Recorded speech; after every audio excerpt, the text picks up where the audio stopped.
Hello everyone. Today I'll be talking about asthma. So in this video I'll cover about symptoms of asthma, what are the risk factors, causes or complications and prevention of asthma. So asthma is a chronic lung disease which leads to narrowing of the airways. So the narrowing of airways can be due to A. Swelling of the airways and B. Due to excessive production of mucus. So the narrowing of airways leads to difficulty in breathing for the patient, which might in turn lead to coughing, wheezing, shortness of breath.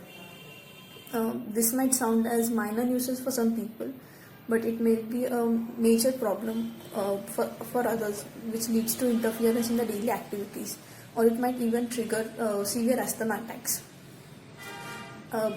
Asthma cannot be cured, but the symptoms can be controlled. Because the intensity of the symptoms of asthma keeps on changing, it is really important for you and your doctor to keep a track of the symptoms and make the changes in your treatment plan as per need. So starting with what are the symptoms for asthma? Different people experience different symptoms for asthma, but most commonly experienced symptoms for asthma are infrequent attacks of asthma, wheezing sound when the person breathes out, shortness of breath, and difficulty in sleeping because of coughing and wheezing. For some people, it has been noted that in certain situations, the symptoms of asthma flare up or there is worsening of the symptoms. The situations might be during exercise or allergy, or during some people in their workplace experience increase in the increase or worsening of the symptoms. So these conditions are exercise-induced asthma, allergy-induced asthma, and occupation-induced asthma. All these are different situations where the symptoms of asthma are worsened. Severe attack of asthma can be a life-threatening condition, so it is important to note what are the symptoms of severe attack of asthma so that it can be controlled and it can be noted. So the symptoms of severe attack of asthma are rapid worsening of shortness of breath. As I have stated earlier, shortening of breath is a symptom of asthma. But when there is rapid worsening of shortness of breath, it is an indication that the person might land up into severe attack of asthma. Second symptom of severe attack of asthma is no relief even after using quick relief inhalers. So quick relief inhalers are certain medications which help in improving the respiration or removing the blockage of the person during the severe attack of asthma. And third is when the person experiences shortening of breath even after minimal physical exercises. So it is important that person should note all these symptoms, and if someone experiences these symptoms, that is, if someone might land into severe attack of asthma, they should consult the doctor right away. So the next are what are the causes of asthma. It is actually not known what are the causes of asthma, but it has been concluded that certain situations or certain places might lead to induction of asthma or worsening of the symptoms. So these situations are called as asthma triggers.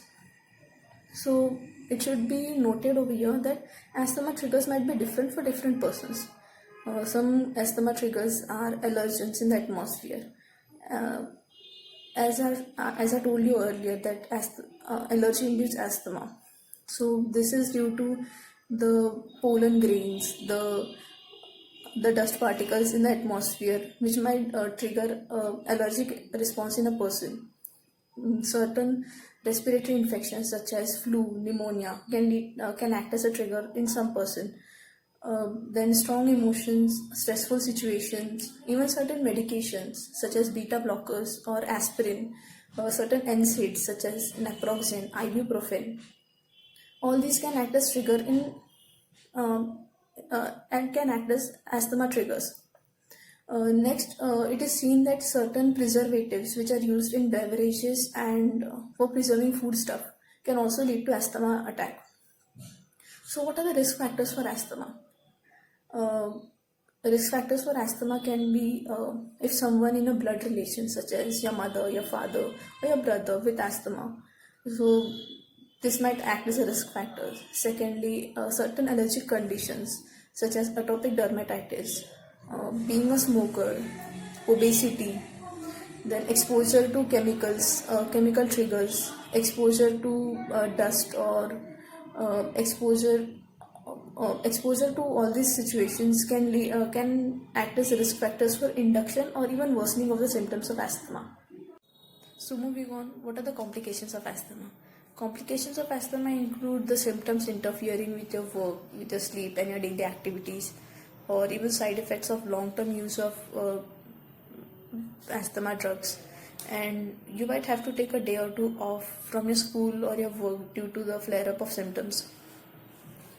Next is, when do you need to contact your doctor?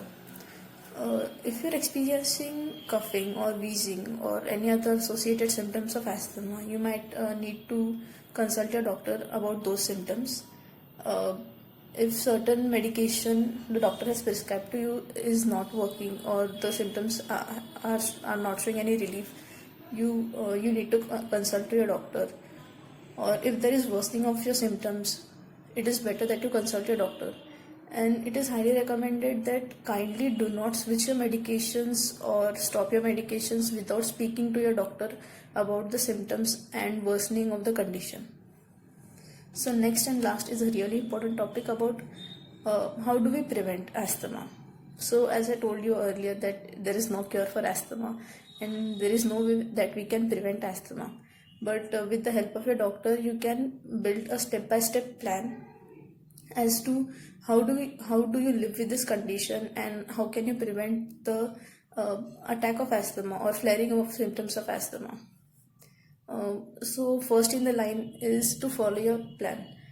To follow the medication plan or to follow the treatment plan that the doctor has prescribed to you, it is really important. Second off is to know what are the triggers for you. As I have told you earlier, the triggers might be different for different person. If a certain person is experiencing asthma, flare-up or symptoms of asthma due to allergens, it might be exercise or strong emotions that act as trigger for you. So people experience different situations as asthma triggers. So it is really important to know what are the asthma triggers for you and prevent yourself from getting in those situations. Secondly, as I've second is done, and third is getting vaccinated for pneumonia and influenza. Why is it important to get vaccinated and stay current with the vaccination? Is that respiratory infections might act as asthma triggers for certain people. So it is important that you stay vaccinated against influenza and pneumonia. Third is monitoring your breathing. Now, as time passes, you will learn that there are certain symptoms which you experience before an impending attack of asthma. By monitoring your breathing, you might know what are these warning signs and hence prevent the complications or prevent the excessive damage that might take place. Next up you can do is as breathing, it is known that the breathing function is affected way before the symptoms and signs of asthma are noted. So it is important to keep to regulate your breathing and to regulate your peak airflow. So how does a person regulate peak airflow? It can be done with the use of a device called as peak flow meter. So what is a peak flow meter? Peak flow meter is basically an instrument which helps us to measure how hard can you breathe out. So this can be helpful as it is a readily available device and it is easy to use. It can be kept handy and used to regulate and note down the changes in the symptoms of the patient. Next up and the last and really important thing is to stick to your medication and treatment, and do not change your medication or do not stop taking your medication. Even if you feel that the symptoms are relieved and you feel much better than during an attack, it is really important that you stick to your treatment plan. So this is all about asthma. I hope now that you guys know what are the risk factors and what is asthma trigger and how can you prevent asthma. Thank you.